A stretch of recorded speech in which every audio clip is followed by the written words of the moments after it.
కుమార్తెలతో కలిసి తిరుమల వెంకటేశ్వర స్వామిని దర్శించిన ఉప ముఖ్యమంత్రి పవన్ కళ్యాణ్.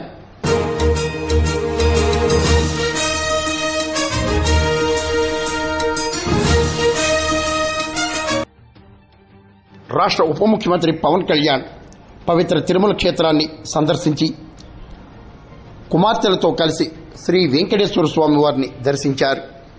ఉప ముఖ్యమంత్రి పవన్ కళ్యాణ్ చిన్న కుమార్తె ఫలీనా అంజని మైనర్ కావడంతో ఉప ముఖ్యమంత్రి పవన్ కళ్యాణ్ కూడా సంతకం చేయటం విశేషం.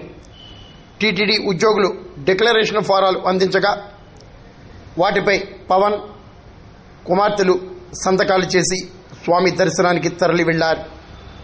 అన్య మతస్థులు తప్పనిసరిగా డిక్లరేషన్పై సంతకాలు చేయాలని ఇటీవల ముఖ్యమంత్రి చంద్రబాబు ప్రకటించడం, ఉప ముఖ్యమంత్రి పవన్ కళ్యాణ్ కూడా ప్రకటించడం విదితమే.